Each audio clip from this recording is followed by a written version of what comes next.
सर्वमंगलमांगल्यं सर्वकल्याणकारकं प्रधानं सर्वधर्माणां जैनं जयतु शासनं जैनं जयतु शासनं जैनं जयतु शासनं।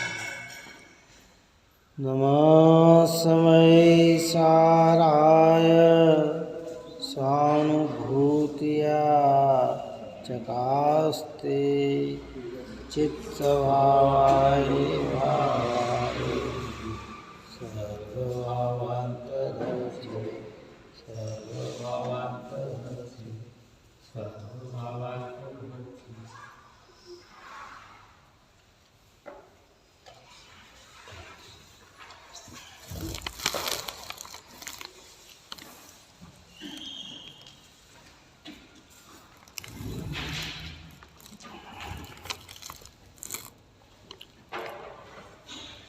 गाथा अपने 295 नंबर की चल रही थी। आत्मा और बंध को दिधा करके क्या करना चाहिए, ऐसे प्रश्न के होने पर ये गाथा की रचना हुई है। इसकी चर्चा हमने कल की थी। टीका गाथार्थ किया था, टीका पढ़ के फिर आगे। आत्मा और बंध को प्रथम तो उनकी नियत लक्षणों के विज्ञान से सर्वथा ही छेद अर्थात भिन्न करना चाहिए। तत्पश्चात रागादि जिसका लक्षण है, ऐसे समस्त बंध को तो छोड़ना चाहिए तथा उपयोग जिसका लक्षण है, ऐसे शुद्ध आत्मा को ही ग्रहण करना चाहिए। वास्तव में यही आत्मा और बंध को द्विधा करने का प्रयोजन है कि बंध के त्याग से अर्थात बंध त्याग करके शुद्ध आत्मा को ग्रहण करना। प्रयोजन तो यही है भाई।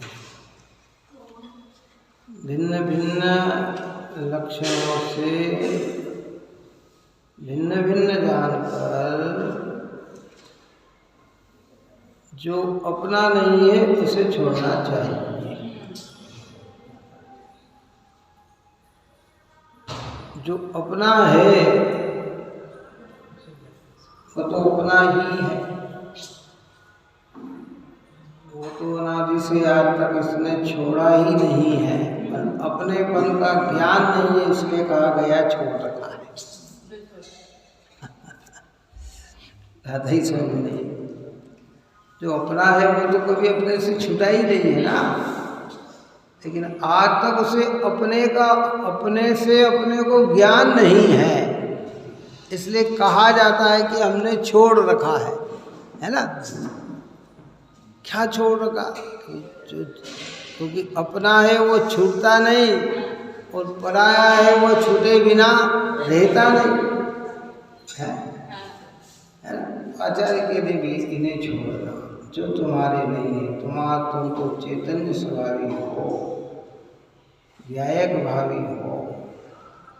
ये मोहराग देश के प्रणाम, ये पुण्य पाप के प्रणाम, ये मंत्र तीव्रता के प्रणाम, ये अच्छे बुरे प्रणाम, ये सब तुम नहीं हो। इनका लक्षण अलग है और तुम्हारा लक्षण अलग है।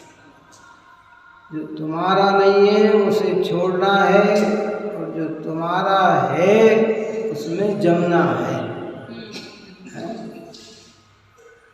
अपन ने कहा था अस्थि पूर्वक नास्ति। तो स्वभाव को ग्रहण करे तो विभाव स्वतः ही क्या होता है? छोड़ जाता है, स्वतः ही छोड़ जाता है। और पूरा पुरुषार्थ खाली स्वभाव को समझने में और एक बार उसका रस आए उसमें लगना चाहिए बस। एक बार उसका रस आ जाए, और ये चीज मेरी है ना, सब चीज छोड़ के फिर पुनः वहाँ आ जाएगा। क्या प्रयोजन भी यही है। ये राग देश पुण्य पाप इस शरीर की मलिनता से भी ज्यादा मलिन है। ऐसे ये जो भाव है ना, इतने अति मलिन परिणाम है ये।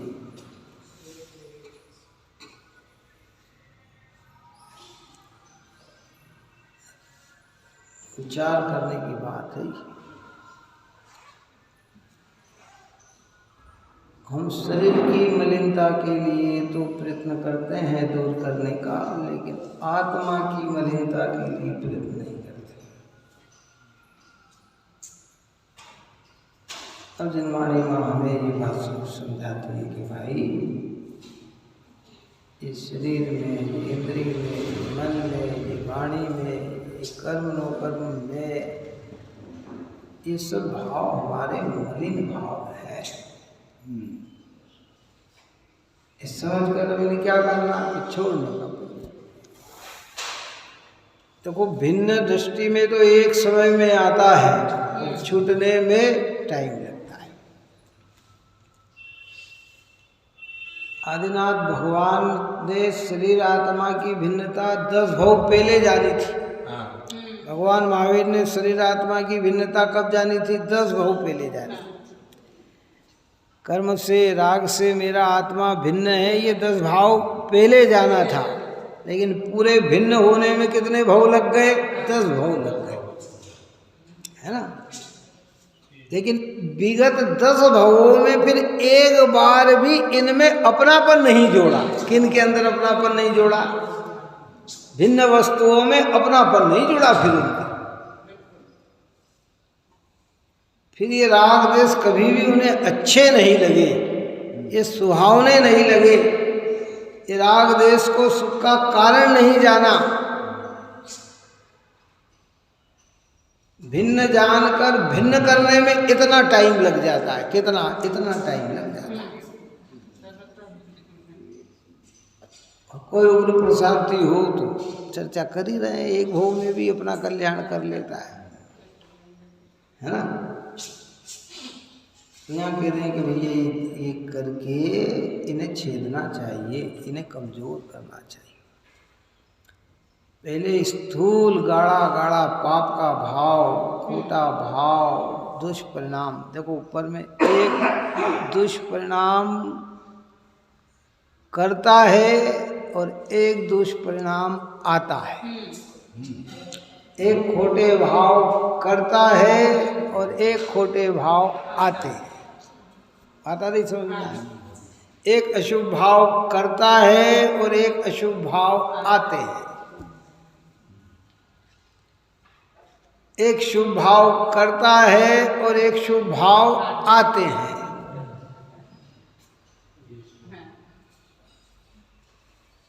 हमारी दृष्टि ऐसी है, परिणति देखो, हमारे शुभ भाव आते नहीं, हम करते हैं, हम जोर लगाते हैं उस पर। कितने हमारे सहजता से नहीं आते हैं। और अशुभ भाव में हमारे क्या है? अशुभ आते नहीं, अशुभ करते हैं। अब वो ये दोनों में इतनी विपरीतता होती। बात समझ में आई कि नहीं? अब धीरे से इसको दृष्टि जब परिवर्तन किया जाता है तो फिर अशुभ भाव करता नहीं है, अशुभ भाव आते हैं। और शुभ भाव सहज होते हैं, करना नहीं पड़ता है। बात समझ में आई कि नहीं आती? परिवर्तन इतना होता है। ज्ञानी और ज्ञानियों की दशा में बस यही तो अंतर पड़ जाता है ना। हम रुचि रख रख कर अशुभ करते हैं, ज्ञानी चाह कर भी अशुभ में प्रवर्तता नहीं है, फिर भी आए बिना रहते नहीं हैं। और हमारा शुभ करने के लिए हमें संयोग चाहिए, और ज्ञानी के अंदर अंदर से ही परिणाम कैसे चलते हैं? शुभ के चलते हैं। लेकिन फिर भी ये जानते हैं कि ये दोनों परिणाम ही मेरे आत्मा के साधक भाव नहीं है। मुझे इन दोनों ही भावों से छूटना है। इसलिए बुद्धिपूर्वक अशुभ से हटकर शुभ में आता है और शुभ में भी उपादेय बुद्धि न रखकर उसे भी छोड़ने का प्रयत्न करता है। मुनिराज के जीवन में बंद छेदना है तो काय का बंद? पाप तो है ही नहीं उनके जीवन में। क्यों मुनिराज कौन से बंद को छेदेंगे? चलो बताओ आप। मुनिराज के जीवन में क्या पाप है?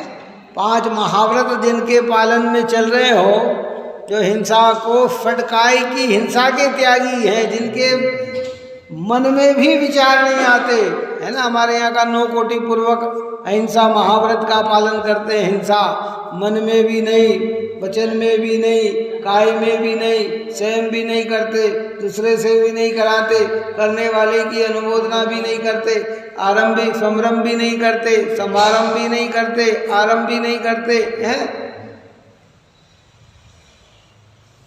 सोचो आप, अब उन्हें क्या काय किसको छेदना? दृष्टि तो हमें भी इन भावों को छेदने की है, लेकिन वे उसमें आगे बढ़ चुके हैं और अभी हमें आगे बढ़ना है। अभी हमें पहले स्थूल भाव, हमने इसके विषय में बहुत चर्चा की और ज्ञानियों ने, गुरुदेव सिंह ने भी कहा, अपन लोग क्या है समझते नहीं है अपने अज्ञानता में। अरे भाई, अगर बुद्धिपूर्वक अशुभ करने का भाव आता है तो बुद्धिपूर्वक शुभ करने का भाव उससे ज़्यादा तेरी परिणति में आना चाहिए। इतना उससे ज़्यादा आना चाहिए।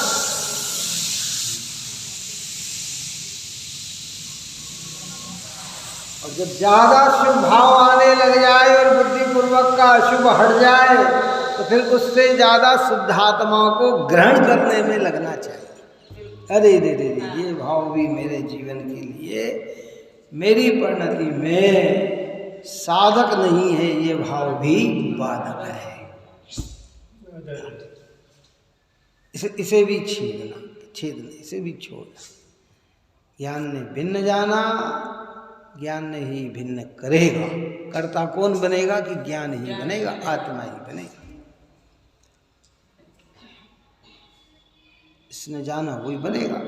ऐसे यहाँ कह रहे हैं कि भाई ऐसे समस्त बंध को छोड़ना चाहिए तथा उपयोग जिसका लक्षण है ऐसे शुद्ध आत्मा को ही ग्रहण करना चाहिए, एक आत्मा को ही ग्रहण करना चाहिए। इसलिए अपन भावना में बोलते हैं कि प्रभु कब धन्य सुअवसर पाऊं, जब निज में ही रम जाऊं, कर्तादिक भेद मिटाऊं, रागादिक दूर भगाऊं, कर दूर रागादिक निरंतर, आत्म को निर्मल करूं, बल ज्ञान दर्शन सुख लही चरित्र छायक आचरण। कब धन्य सु अवसर पाऊं, कब ऐसा पवित्र अवसर आए, निज में ही रम जाऊं। राग होना और राग अच्छा लगना दोनों में बहुत अंतर है। बात समझने के लिए व्यवहार में प्रशंसा करते हैं, शुभ राग की करना भी चाहिए, होना भी चाहिए, लेकिन हृदय क्या कहना चाहिए कि ये भी मेरा कार्य नहीं है। जितने बड़े पंडित साहब ने जितनी भी पूजा रची ना, अभी एक एक लाइन में आप देखो, सब में अपने चैतन्य स्वभाव की महिमा को डाला उन्होंने। जिस भाव से तू भगवान की पूजा कर रहा है उस भाव से भी तेरा गायक तो निराला है। महत्ता तो उस चीज की है।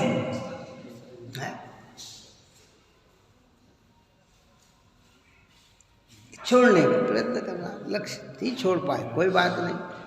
वो कहा ना कि भाई बुजुर्गता आ गई हो और डायरेक्ट सीधा चला नहीं रहा हो तो हाथ में लकड़ी ले ली, पर लकड़ी रखना शोभायमान तो नहीं है ना। और आदमी का पहला प्रयत्न तो यही रहता है कि ये कब छोड़ दूं, है पर नहीं छूटी है तो पकड़ रखना, पर श्रद्धान में क्या रखना कि ये भी छोड़ने योग्य है। ऐसी सारी बात है।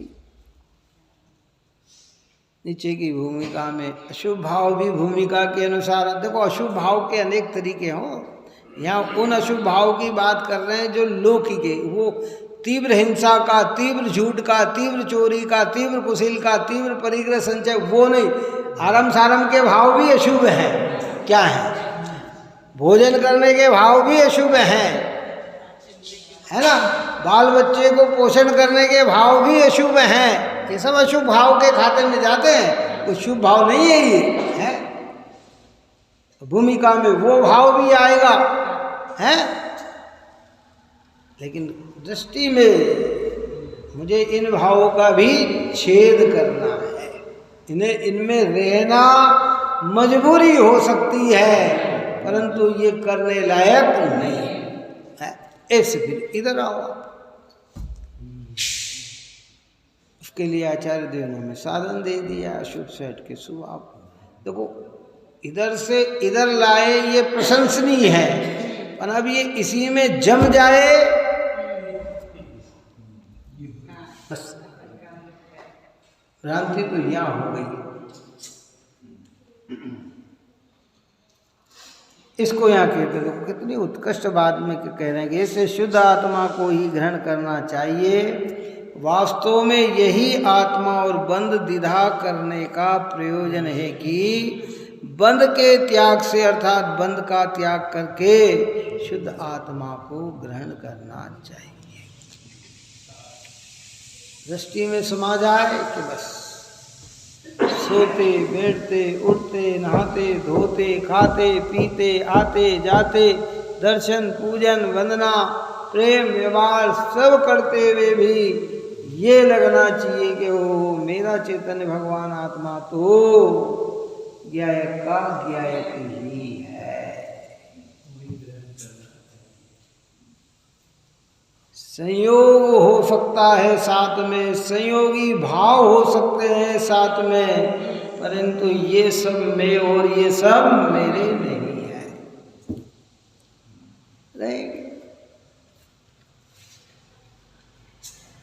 स्थिति प्रमाण सब रहते हैं। स्थिति के पहले कोई छोड़ना चाहे तो भी नहीं है। अब देखो कहा ना, अभी कई बार अपन ने दृष्टांत दिया, सिमंदर भगवान केवल ज्ञान प्राप्त करे को कितना समय हो गया, और अब कब तक रहेंगे बताए कि जब तक अपने यहाँ 16वें तीर्थंकर न आ जाए, है 1 कोटि पूर्व आयु में। अब क्या करें? छोड़ सकते थे संयोग, छोड़ देना चाहिए कि आज केवल ज्ञान हुआ कल निर्वाण हो जाए। और कई ऐसे अंतर्गत केवली हो गए कि आज इधर केवल ज्ञान हुआ और इधर ही मोक्ष हो गया। पांडव मुनिराजों का क्या हुआ है? इधर केवल ज्ञान में इधर ही मोक्ष, आयु प्रमाण खत्म हो गई, स्थितियाँ खत्म हो गई, उसी समय हो गए। और कोई कोई की इतनी स्थिति पड़ी रहती है। प्रथम तीर्थंकर आदिनाथ भगवान को 1000 वर्ष कम एक पूर्वांग है, 84-83 लाख पूर्वांग में दीक्षा धारण करी। 1000 वर्ष बाद केवल ज्ञान हुआ और पूरा इतना समय अरिहंत दशा में रहे। सबसे ज्यादा लंबा समय। इसलिए जैन धर्म इधर से चालू होता है कि भैया संयोगों के प्रति दृष्टि न रखते हुए स्वभाव के प्रति दृष्टि रखो। जब स्वभाव में दृष्टि जमेगी तो संयोग का जितना काल है थी है, भजन में कहा ना कि मैं हूँ जगती हूँ काल अकेला, पर संयोग भया भव मेला, थी पूरी कर खिर खिर जाई, हमको हर्ष शोक कछु नहीं। तो स्थिति करके आए, स्थिति लेके जाएंगे। समय के पहले कोई जाने वाला नहीं। ये सिद्धांत है, भले ये समझ में आए ना आए, वास्तविकता यही है। कोई आके जल्दी चला जाए, हम जिन्होंने साहब कितने जल्दी चले, कोई तेरे हाथ से थोड़ी, वो तो अपने कारण आया था ना। टोडर वजीर साहब ने तो लिखा है मोक्ष मार्ग प्रकाशक को क्या दृष्टांत दिया उन्होंने? दूसरे अधिकार में दृष्टांत दिया ना कि जैसे कोई पागल पुरुष कहीं ठहरा हो है, और उधर से कोई हजारों आदमी या बहुत सारे बड़े बड़े रथ ने ये न सब आके वहाँ रुके हुए हैं, तो वो पागल क्या समझता है कि ये सब मेरे हैं, और वो अपना कार्य करे और चले गए। तो ये सोचता अरे भाई वो अपने ही कारण आए थे और अपने ही कारण चले गए। ऐसे ही आत्मा के सारे संयोग अपने ही कारण आए हैं और अपने ही कारण चले जाएंगे। अब इसको ऐसा लगता है कि ये कभी तेरे हाथ में कुछ भी नहीं है, तो ज्ञाता दृष्टा रह सकता है? इसलिए थी पूरी कर खिर खिर जाई, हमको हर भीतर समझना, ऊपर से नहीं कहना कि सब स्थिति खत्म हुई और चले गए। वो तो तब कहना जब प्रयोजन उसका हो, है ना, उसकी प्रयोजनता हो। नहीं तो मैंने पहले ही कहा है कि अगर किसी को संवेदना देनी है तो पहले उसके दुख को समझो और फिर संवेदना दो, है ना। आपने डायरेक्ट कह दिया किसी का युवा पुत्र है, ये तो संसार की रीत ऐसी है, आते हैं न जाते हैं, अनंत बार मर गए न। अरे भाई वो उसको पहले उसको बहुत प्रेम से उसके दुख में भागीता, अरे बहुत बड़ी विपदा आ गई भाई, बहुत तकलीफ हो गई, कितनी है, आप घबराना नहीं, आप हिम्मत रखना, पंच परमेष्टि का हिम्मत रखना। फिर धीरे धीरे उसे कहेंगे अरे भाई देखो जगत की तो यही रीत है। फिर बड़े बड़े दृष्टांत दे के समझाएंगे, सगर चक्रवर्ती जैसे दृष्टांत देंगे कि 60,000 पुत्र की एक साथ मृत्यु का सुना है ना। ऐसे बहुत सारे दृष्टांत दे के फिर उस जीव को डायरेक्ट वार कर दिया। मतलब इसमें हमारे कठोरता का परिणाम दर्शाते हैं, हमारे परिणाम निर्मल नहीं है ना। कोई भी बात धर्म की भी किसी को कहना ना तो बड़े सामान्यता से को, है ना। वो तो शिष्य गुरु बहुत समझता हो, शिष्य न माने तो वहाँ डपट के भी कहा जाता है। बात समझ में आई कि नहीं आई है? शिष्य गुरु का जहाँ संबंध बन जाता है ना, तो कोई बार बार इतना समझने पर फिर वहाँ डपट के भी कहते हैं। लेकिन जो सामान्य पुरुष है तो उनके पहले दुख को समझना और उसके बाद समझाना कि अरे भाई जगत की व्यवस्था तो ऐसी है। हमने पहले कोई हमारा दुख कहना चाहे और हम उसकी दुख का हम ध्यान ही नहीं दे और समझना ही नहीं चाहे तो कहते उसके अंदर बड़ी विपदाएं खड़ी हो जाती है। इसलिए ये सारे रागादिक भाव, ये क्लेशित भाव ये मेरे करने लायक नहीं है। इनको छेदने से ही, और अपन ने एक बात कही थी कि इच्छा घटाने से घटती है। इच्छा का मतलब राग देश, इच्छा का मतलब रागादिक भाव, इच्छा का मतलब क्रोधादिक भाव, ये सब है तो घटाने से घटती। अब घटाने का अर्थ क्या, सीधा उपाय क्या है कि तुम अपने से प्रारंभ हो तो ये छूटे गए, और अपने को नहीं जाना तो कदाचित कमजोर तो पड़ सकती है पर मिट नहीं सकती। क्या इसलिए यहाँ कहते देखो भावार्थ में कहते हैं, इसलिए अर्थात बंध का त्याग करके शुद्ध आत्मा को ग्रहण करना भावार्थ। शिष्य ने प्रश्न किया था कि आत्मा और बंध को द्विधा करके क्या करना चाहिए। उसका यह उत्तर दिया है कि बंध का तो त्याग करना और शुद्ध आत्मा को ग्रहण करना। बंध यानी मोह राग और देश के परिणाम, मोह यानी मिथ्यात्व के परिणाम, एकत्व कर्तृत्व स्वामित्व भोक्तत्व के परिणाम, विपरीत एकांत विनय अज्ञान संशय के परिणाम, ये सब मिथ्यात्व मोह है। क्या है? तो इन्हें छोड़ना। फिर कषाय के परिणाम को छोड़ना। कषाय में सारे पाप परिणाम आ जाते हैं, हिंसा झूठ चोरी कुशिल परिग्रह, ये सब कषाय का ही लेवल है। इनका होना तीव्र कषाई है, इनका छूटना मंद कषाई है। अद्भुत बातें है ये। इनका होना तीव्र कषाई है और इनसे हटना मंद कषाई है, और स्वभाव में जम जाना कषाय का अभाव है।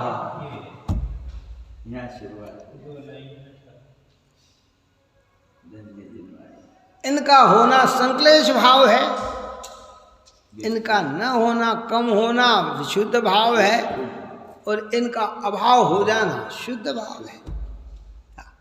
ये भाई जान लिया तो कह दिया अभी तुम इन्हें भिन्न भिन्न करो, शुद्धात्मा को ग्रहण करो और इन भाव बार बार बार बार बार बार बार बार कब तक करते रहेंगे साहब? घबराओ मत भाई, अनंत काल का संसार में भ्रमे हैं और अनंत दुख उठाए हैं और अनंत सुख प्राप्त करना है तो पुरुषार्थ भी अनंत ही चाहिए, लंबा ही चाहिए। ये तो क्रम क्रम से कहते, जैसे मैंने कहा ना कि भरत चक्रवर्ती ने अंतर्मूर्त में केवल ज्ञान, अरे भरत चक्रवर्ती का जीवन चरित्र तो पढ़े हम, पूर्व से कितने बहुत से साधनाएं चल रही थी उसके जीवन की है। आपको और हमको अगर सर्वज्ञ भगवान ने कह दिया हो कि तुम्हारी भी साधना कई बहुत से चल रही है तो चिंता मत करना है, हमें तो पता नहीं है ना, और उन्हें तो पता था। इतना सर्वार्थ सिद्धि से जो जीव आया हो, बोलो क्या ज्ञान की कमी रख के आया होगा, क्या ज्ञान की कमी लेके आया होगा? एक बात बताओ उसके अंदर है। सर्वार्थ सिद्धि जाने के पहले जो दिगंबर मुद्रा धारण करके 2000 वर्ष तक आत्म साधना में रत रहे, क्या क्या क्या कमी रखी होगी है? और उसके पहले से ही चले आ रहे हैं, मुनि बने, फिर ये किया फिर ये किया है। अब आप और हमारे जीवन का पता थोड़ी है कि हम कहाँ से क्या लेके आए हैं क्या नहीं है। एक जिनवाणी के आगम से हम ये कहते हैं रुचि लगी ये है तो कहते हैं हाँ भैया पूर्व में जरूर कोई हमने अच्छे कार्य किए हैं इसलिए, पर पक्का तो नहीं है ना, और उनका तो पक्का था। इसलिए उनकी ओर नहीं देखना, अपनी ओर देख के पुरुषार्थ करना।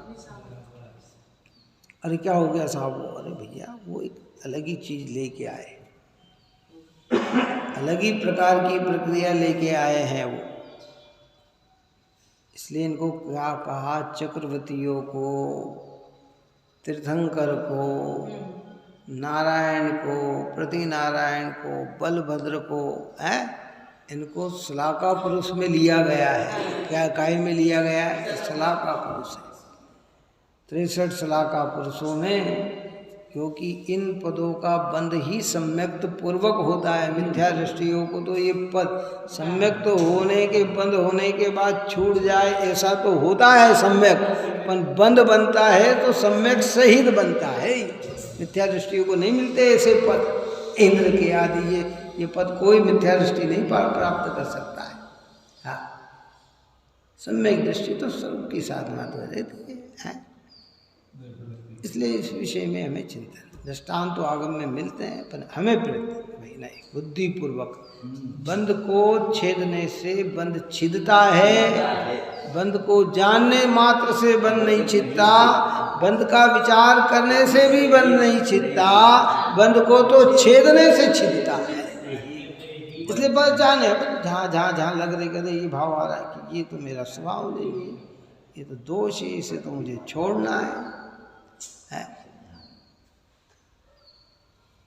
ज्ञानी ने कोई भार कार्य किया है ना, उस पर आरोप देते हैं ना, तो भी वो अंदर में लज्जित तो होता है। वो इसलिए लज्जित तो होता है कि कार्य हो रहा अपने से हो रहा, जबरदस्ती का आरोप मेरे पे आ रहा है। और हमारी आदत ऐसी पड़ी है कि हम करें नहीं और कर भावनाएं पूरी रखे के किया दूसरे ने, हम सोचे कि आरोप हम पे आ जाए कि हमने किया है। बात आ रही समझ में नहीं? हमारे परिणामों की दशा में ये चलता है, और वो बड़े लज्जित होते हैं कि अरे क्या है जो किया नहीं भैया। भगवान ने कहा कि स्वतंत्र परिणाम नहीं हो, मैं करता। देखो ये अपन कौन क्या कर रहा है ये नहीं, ये बंद भाव है, हमें इसे छेदना है।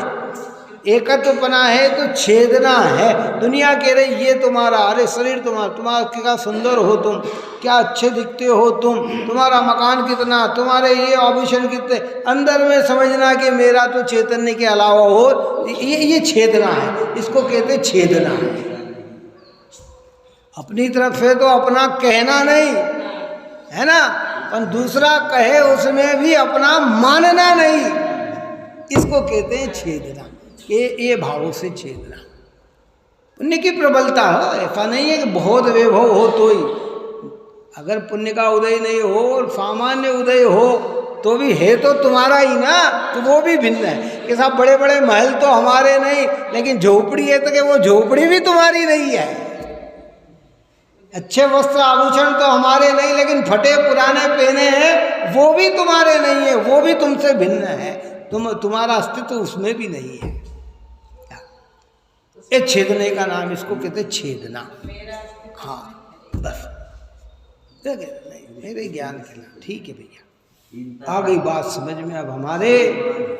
अब तुम उपचार में कुछ भी कहो तो कहो, हमारी समझ में तो आ गई। जनवाणी माता ने हमें बता दिया कि हमारा निज वैभव तो चैतन्य चैतन्य और चैतन्य है। बाहरी स्थिति की हीनता भी मान के यार, बाहरी स्थिति से जैसे अपने को हीन मानना। हाँ नहीं मानता है ना ज्ञानी, क्यों हीन मानेगा भाई? अगर हीन हो जाए तो मुनिराज सबसे ज़्यादा हीन अपने को महसूस करेंगे, हैं क्यों? अगर अभाव में अगर धर्म न हो तो फिर मुनिराज तो बेचारे हैं, क्या तो आनंद के हैं, क्या कहे। अद्भुत बात है, दृष्टि परिवर्तन की बात है। दृष्टि, यही तो कहते खाली दृष्टि को परिवर्तन करो। जगत संयोग से देख रहा है, जनवाणी हमें स्वभाव से दिखाना चाहती है। जगत राग से देख रहा है, जनवाणी हमें ज्ञान से दिखाना चाहती है। जगत बंद से देख रहा है, जनवाणी हमें अबंध से दिखाना चाहती है। बस यही तो जनवाणी की कमालता है। कमालता क्या है? यही तो कमालता है ना भाई। सम्यक ज्ञान में अगर हमारे सहायक बनेगी तो कौन बनेगी? ये जनवाणी माँ सर्वज्ञ के द्वारा उपदेशित की गई हुई, गणधर्व के द्वारा गुथी हुई, मुनियों के द्वारा मनन अनुभव की हुई, करुणा बुद्धि से लिखी हुई ये जनवाणी माता, यही हमारे कल्याण में निमित्त बनेगी। इसलिए उस चीज को समझे। क्या किया कि भाई इसका उत्तर दे, बंध का तो त्याग करना और शुद्ध आत्मा को ग्रहण करना। पहला ग्रहण दृष्टि का, दूसरा ग्रहण स्थिरता का। बात है समझ में नहीं आई। पहला ग्रहण काय का? दृष्टि। दृष्टि के जहाँ सम्यक आता है ना, ज्ञान साथ में ही आता है उसके, है ना। सम्यक साथे ज्ञान होई वे भिन्न। ऐसा नहीं होता कि सम्यक दर्शन तो आज हो गया और सम्यक ज्ञान न जाने कब होगा, कि नहीं। वो सम्यक के साथ थोड़ा सा भी ज्ञान है तो वो सम्यक ज्ञान ही है, साथ में होता है। तब वे अपनी अपनी चीज दृष्टि में आई, अरे मेरा तो चैतन्य स्वभाव। ज्ञान ने जाना कि हाँ यही तो मैं हूँ, यही तो मैं हूँ। अब अपना उपयोग उसमें स्थिर करने का प्रयत्न करेगा तो कहते हैं वो चारित्र है, और वो भी धीरे धीरे करता है, यानी उसे भी राग को भी भिन्न करता है। भाषा में आता करता है, और इधर से समझो तो जैसे जैसे स्वभाव को ग्रहण करता है वैसे वैसे वो भाव छूटता जाता है। स्थिरता जैसे आती है वैसे होता है। क्या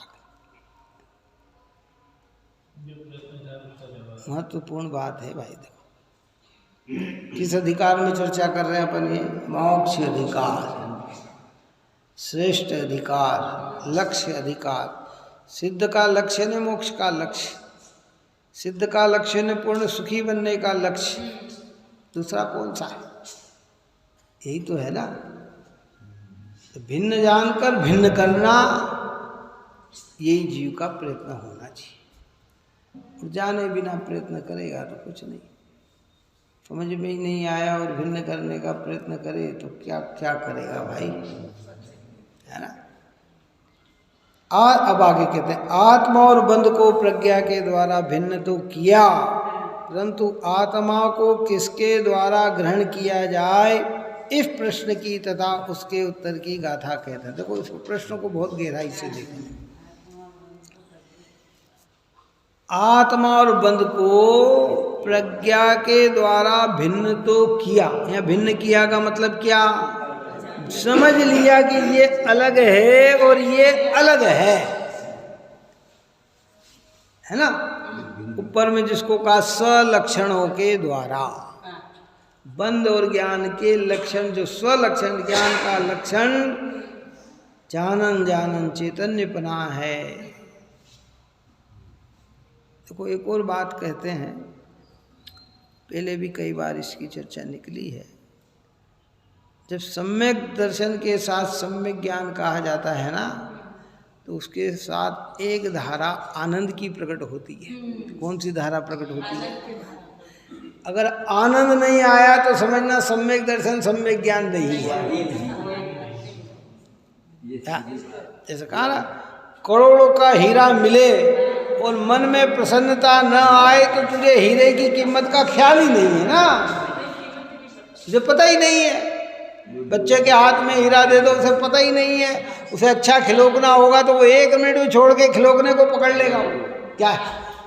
लेकिन अगर यही कीमत पता लग गई, दुकान पे बेचने लग गया है, तो वो उसे पता है, तो 1 मिनट में प्रसन्न हो जाता है। देखो अभी कई बार अपन कहते हैं ना, दुकानदारी चला रहे हैं, अभी दुकान पे ग्राहक ने चीज नहीं खरीदी, पर देखते ही प्रसन्नता आ जाती है। क्या है, अभी आपके यहाँ से चीज नहीं ली उसने, अभी तो वो खाली आया है, उसके आते ही आपको काय की प्रसन्नता हो रही है। क्यों? कि उसे आपको पता है कि अरे आया है तो कुछ न कुछ कमाई होगी है। और कमाई हो तो फिर उससे ज़्यादा, क्योंकि हमें पता नहीं था कि ये कितना लेगा। जब लाख 1000 500 10,000 की कमाई हुई तो चित्त हमारा प्रसन्न होता है। आत्मा पकड़ में आए और आनंद न आए, कैसे क्यों है? कहने साहब हमें तो समझ सम्यक दर्शन हो गया और मन में हमारे प्रसन्नता न आए, तो कहते कि ये क्या, ये तो फिर ज्ञान का विषय बना अभी हमारा, है ना। बहुत समझने की बात है ये। ऐसा आनंद कि जो आनंद 5 इंद्रिय भोगों में नहीं है, ऐसा आनंद कि जो आनंद धन रुपया पैसे वैभव में नहीं है, ऐसा आनंद कि जो आनंद स्त्री पुत्रादिक में नहीं है, ऐसा आनंद प्रकट होता है। हाँ, अब सोचो कि चक्रवर्ती और तीर्थंकर जब ऐसे आनंद को भोगते हैं तो अब उन्हें घर और परिवार कितना कितना अपना दिखता होगा, ये सोचने की बात है।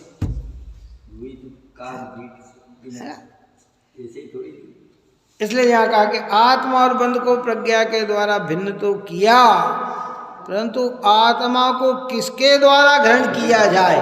अब ये प्रश्न आया कि किसके द्वारा भिन्न जाना, तो किसके द्वारा भिन्न किया जाए। तो आचार्य कहते हैं कि जिसके द्वारा तूने भिन्न जाना उसी के द्वारा भिन्न किया जाता है।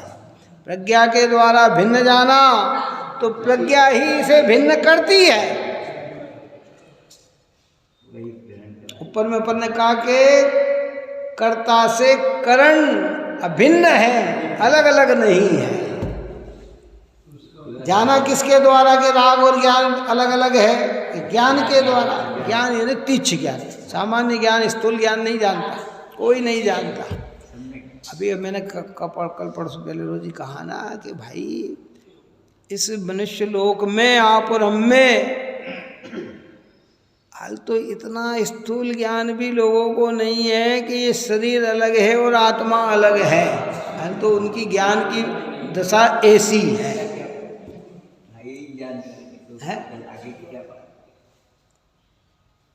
उन्हें तो हाल यही पता नहीं है। घर में कितनी मृत्यु देख ली फिर भी पता नहीं है कि ये चीज अलग है। बात समझ में आए? हमने अपने जीवन में कितनी मृत्यु देख ली,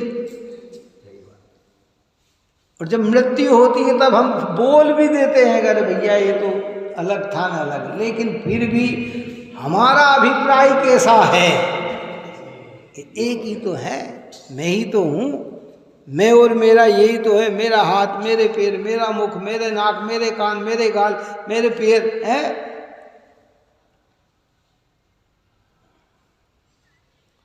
अरे साहब हमारी आँख तो इतनी है कि 1 मिनट में देख लेती है, हमारा उपयोग तो, अरे भैया ये सब इसमें।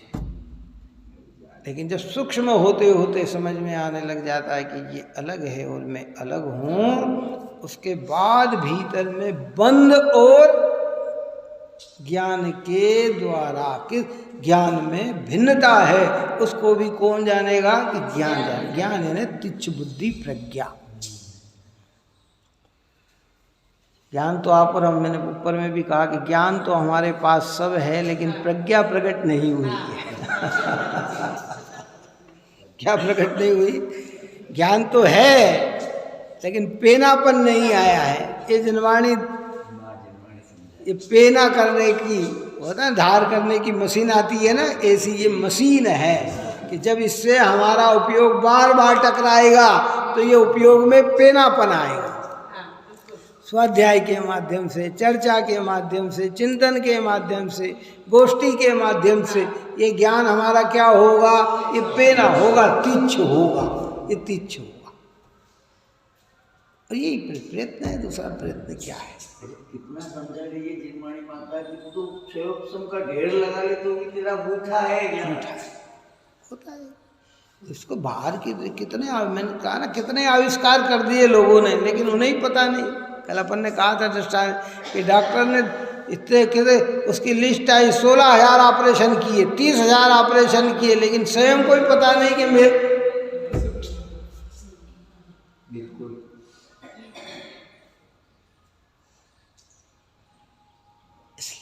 इसकी एक लक्ष्य था। देखो ठंडा पानी पिए और शीतलता का अनुभव न हो तो फिर ठंडा पानी कहाँ पिया? क्या कह रहे हैं? ठंडा पानी पिया हो और शीतलता का अनुभव न हो तो ठंडा पानी कहाँ पिया? जिनवाणी पढ़े और सुने और संतोष और शांति वेदन में न आए तो जिनवाणी का पान कहाँ किया? कहाँ किया? ठीक है, चलो कोई बात नहीं, एक उबाला आ गया, फिर धीरे से समझकर, अरे भाई जगत की प्रवृत्ति तो ऐसी ही है, कहाँ तक विकल्प और कहाँ तक कार्य करेगा जी तू? तेरा चैतन्य स्वभाव आनंदमय स्वभाव है, तो अपने आनंद को देख, इधर की दृष्टि को पीछे कर। इसलिए ज्ञान के द्वारा भिन्न जाना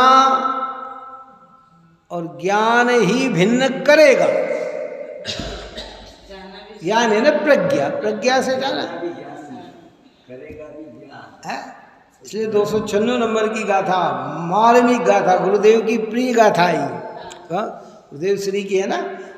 ऐसे तो पूरा समय सार ही प्रिय है। क्या समय सार में एक गाथा भी हटा दो तो समय सार का निचोड़ कमजोर हो जाएगा, लेकिन ये कि इसकी तो सब एक क्रम से सारी गाथाएं आई है?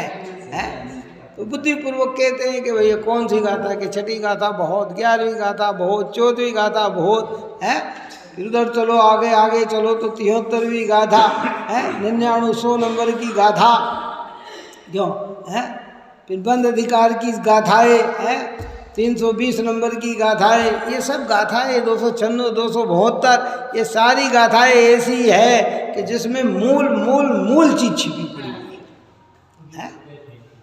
अद्भुत रहस्य भरा पड़ा हुआ है इसके अंदर।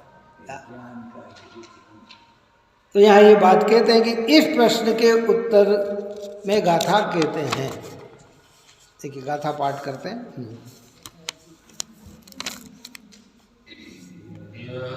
ये जीव के से ग्रहण हो, जीव का ग्रहण प्रज्ञा से, जो अलग प्रज्ञा से किया त्यो ग्रहण भी प्रज्ञा से।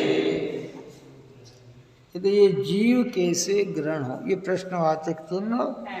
पहले ये प्रश्न कि ये जीव कैसे ग्रहण हो, कैसे अनुभव में आए, कैसे इसमें एकाग्रता आए, कैसे हम इसमें लीन हो जाए। तो कहते जीव का ग्रहण प्रज्ञा ही से, काई से?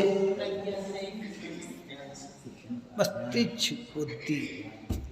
अब इस तीक्ष्ण बुद्धि को और शार्ट शब्द में समझना होना तो भेद ज्ञान की बुद्धि। क्या क्या क्या समझना है? तो ये सब ध्यान में रखना, धारणा ज्ञान में रखना। शब्द निकले न निकले वो अलग विषय है, प्रकरण पे निकलते हैं ना, तो वो एक बार जहाँ जहाँ कि तीक्ष्ण बुद्धि मतलब भेद ज्ञान की बुद्धि, भिन्नत्व की बुद्धि है। जीव का ग्रहण प्रज्ञा ही से, तो अलग प्रज्ञा से किया, तो ग्रहण भी प्रज्ञा ही से। कि क्या अलग काई से किया? अलग किया मतलब अलग किससे जाना? प्रज्ञा से। तो ग्रहण भी किससे करेंगे? प्रज्ञा से करेंगे, है ना। जिसको हिंदी में और बरेली ने लिखा कि जिस भांति प्रज्ञा छेन से पर से विभक्त किया इसे, उस भांति प्रज्ञा छेन से ही अरे ग्रहण करो इसे। ये गाथा हिंदी की। जिस बात प्रज्ञा के द्वारा भिन्न जाना तो प्रज्ञा के द्वारा ही ग्रहण करो। भगवान ने भी यही कार्य किया, हमें भी यही कार्य बता रहे। जितने भगवान ने काय से ग्रहण किया आत्मा को बताओ, है। अन्य मत में और जिन मत में बहुत अंतर है भाई। वहाँ भगवान को प्रसन्न करके भगवान बने जाते हैं, या भगवान को प्रसन्न नहीं करना। भगवान तो सदाकाल प्रसन्न हो गए। अब उन्हें आपके कार्य से प्रसन्नताहीनता, आप करो तो कोई खुशी नहीं बढ़ती और न करो तो उन्हें दुख भी पैदा नहीं होता है। लेकिन आप अपने लिए ये कार्य करोगे तो स्वयं में आनंद उत्पन्न होगा। व्यवहार में कहते हैं, अच्छा मान लो, चलो ये बताओ, अगर आज 10,000 व्यक्ति को केवल ज्ञान एक साथ प्राप्त हो जाए, अगर इस भरत क्षेत्र के अंदर, जैसे पंचम काल में होता नहीं, अपन चतुर्थ काल की कल्पना कर लें और एक साथ 10,000 व्यक्ति को केवल ज्ञान आज के समय में हो जाए, तो आदिनाथ भगवान का सुख कितना बढ़ जाएगा। क्यों? उनको कितनी आनंदता आ जाएगी। और मान लो एक भी नहीं, इस पंचम काल में एक भी मोक्ष नहीं जा रहा है, तो बेचारे दुखी होते होंगे कि मैंने इतनी मेहनत करके ये मोक्ष मार्ग दिया और यहाँ कोई समझ ही नहीं रहा, यहाँ कोई समझ ही नहीं रहा। इतना खेद आ रहा होगा उनको। नहीं, क्यों? कि वे इनसे उभर चुके हैं। अब वो उनके अंदर इस प्रकार का कोई परिणाम नहीं है। जो इस मार्ग में लगेंगे उनको लाभ है, जो मार्ग में न लगेंगे उनको अपने परिणाम से हानि है। भगवान तो अपने में परिपूर्ण के परिपूर्ण है। हम भगवान के सामने सुख और शांति की प्रार्थना कर सकते हैं, पर ये कल्पना कभी मत करना कि भगवान आप मुझे सुखी कर दोगे। हम भगवान के सामने अपने पाप अपराध छोड़ने की भावना कर सकते हैं, भगवान मेरे दुष्ट परिणाम मिट जाए ऐसी भावना कर सकते हैं, पर ये कल्पना कभी मत करना कि भगवान हमारे पाप मिटा देंगे। बात समझ में आई कि नहीं आई? नहीं तो जरा सी बस खाली इधर से इधर गया तो मिथ्यात, और इधर को इधर समझा तो समझा। भावना तो आती है, ज्ञानियों को भी आएगी, सम्यक दृष्टि को भी, धर्मात्मा को भी आती है भगवान के प्रति। अरे प्रभु मैं बहुत, मेरे सारे विकार मिट जाए भगवान, जगत के सारे जीवों के जन्म जरा मृत्यु मिट जाए, सबके विकार मिट जाए, है मेरे दुख मिट जाए। हे भगवान मैंने कितना अपराध किया, मेरे दुख मिट जाए। लेकिन उसके अंदर कभी ये भावना नहीं आएगी कि प्रभु आप मिटा देना।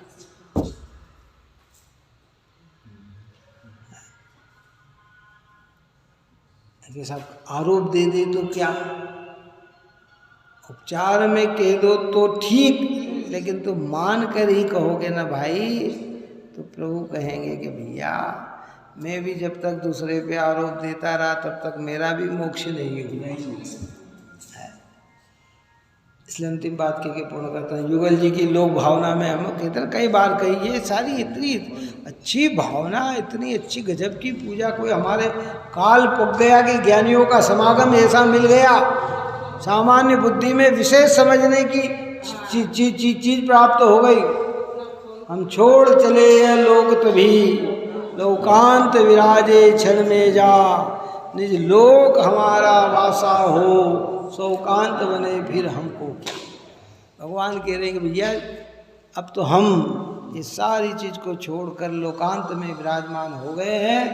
अब यहाँ जगत में कोई मोक्ष जाए तो भी हमें लाभ नहीं और न जाए तो भी हमें नुकसान नहीं है। किंचित तो फर्क पड़ सकता होगा कि किंचित भी फर्क, और फर्क पड़े तो समझना वे भगवान ही नहीं है। जैन धर्म तो ऐसा लक्षण बनाता है, इसलिए तो कहा कि भाई आप और हमें लग रहा है कि हमारा मिथ्या टूट गया है, न कहीं छिपा ये ऐसा अंदर में गुदड़ी का लाल है, ये अंदर में ऐसा छिपा पड़ा है। इसको कोई ज्ञान के द्वारा बार बार वार करो, बार बार वार करो, बार बार वार करो, इसका निश्चित जाएगा। घेरा वार होगा ना, फिर भिन्न होगा और फिर उसे ग्रहण करके सर्वथा भिन्न होंगे। पहले दृष्टि में भिन्न होगा, फिर स्थिरता करके अब उस स्थिरता के लिए जो भी समय लग जाए, ऐसा नहीं समझना कि हमें कोई लंबा समय लगेगा। ये कलिग, ये भवित्यता आप और हमने देखी नहीं है, भगवान के ज्ञान में है। हो सकता है कि हम सोच रहे हैं कि अभी बहुत देर है, बहुत देर लगेगा और एक दो भाव में ही निकल जाए, और कई बार ऐसा नहीं कि अब तो बिल्कुल नहीं, अभी हमारा मोक्ष हो जाएगा और कई भाव लग जाए। क्यों? भगवान ने कह दिया हो तो पक्का, फिर उसमें हमें संशय करने की जरूरत नहीं है। उन्होंने कह दिया कि इतने भाव बाद मोक्ष जाएगा तो जाए, और न जाएगा तो न जाएगा, वो भगवान की वाणी पे बिल्कुल संशय करने की जरूरत नहीं है।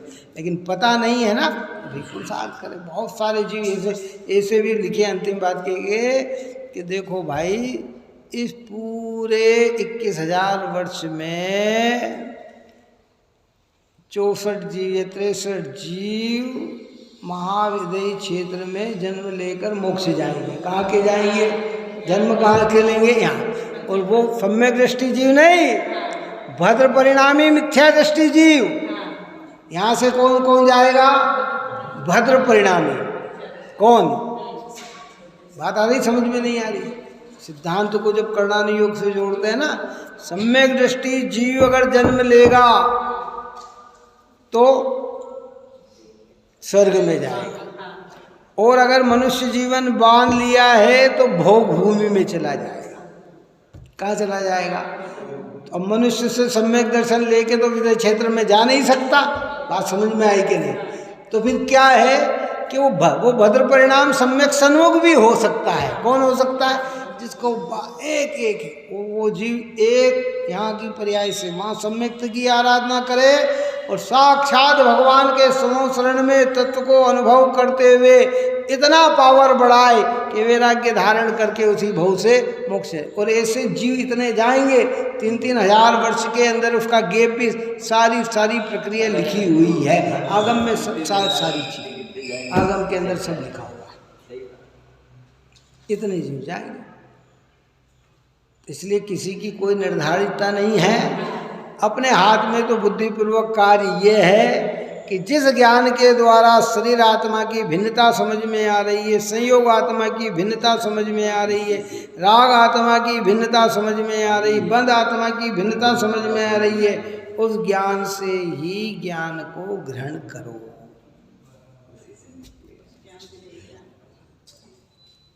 बस ये पुरुषार्थ में आप और हम लगे और अपने परिणाम को निर्मल बनाएं, यही मंगल भावना है।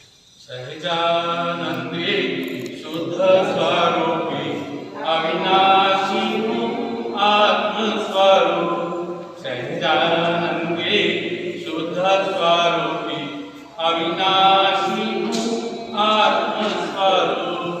सहजानंदे शुद्ध स्वरूपी अविनाशी आत्मस्वरूप। निज में बधाई यह अनंत